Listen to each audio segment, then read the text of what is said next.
Bismillahirrohmanirrohim. Assalamualaikum adik-adik. Kali ini kakak akan membacakan sebuah dongeng yang berjudul Penderitaan Lalat. Ayo kita lihat bersama. Di sebuah taman bunga, tampak seekor lalat sedang memperhatikan sekawanan lebah yang sedang mengumpulkan makanan dari kelopak bunga yang sedang mekar. Hari beranjak siang, nampak seekor lebah kelelahan membawa sekantung penuh nektar. Mungkin mereka beban yang terlalu berat ditambah terlalu lelah. Nektar yang di bawahnya tumpah dan tak sengaja menimpa tubuh lalat. Lalat sangat terkejut hingga ia berusaha terbang menjauh. Tetapi karena sayapnya basah oleh cairan nektar, maka ia kesulitan untuk terbang. Lalat mencoba mengeringkan sayapnya dengan menjilat cairan nektar yang menempel di sayapnya. Ternyata rasanya sangat enak. Pantas saja kawan lebah selalu mendatangi bunga-bunga yang sedang mekar itu, pikir lalat.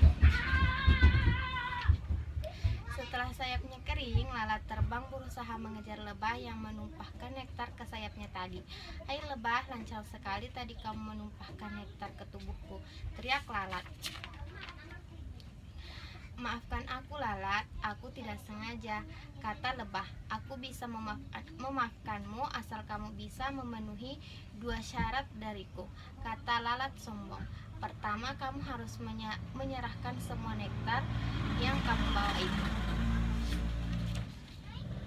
"Lalu syarat kedua apa kawan?" tanya lebah. "Syarat kedua, kamu harus memindahkan sengatmu itu ke tubuhku," kata lalat. Lebah berpikir bahwa syarat kedua itu mustahil dilakukan.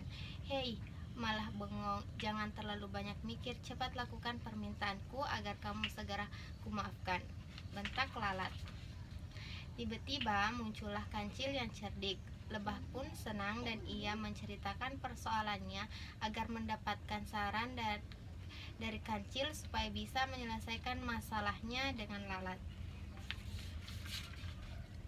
Kancil menemukan ide. Ia menjadi penengah antara lebah dan lalat. Kemudian kancil berkata kepada lalat, memasang sengat ke tubuhmu itu hal yang sulit. Oleh sebab itu sekarang kamu harus menunduk di tanah. Jangan terlalu banyak bergerak. Apapun yang terjadi, kamu tidak boleh berganti posisi agar lebah bisa memasang sengat ke tubuhmu, lanjut kancil. "Tenang saja, aku percaya padamu, wahai kancil," ucap lalat yakin, lalu terbang siap menjalankan instruksi dari lalat tadi. Tapi rupanya si lebah yang nampak kebingungan. Ia menebak-nebak apa sebetulnya rencana si kancil. Rupanya kancil paham dengan kebingungan si lebah. Ia kemudian mendekati lebah dan membisikkan rencananya. Lebah nampak tersenyum setelah mendengar bisikan si kancil.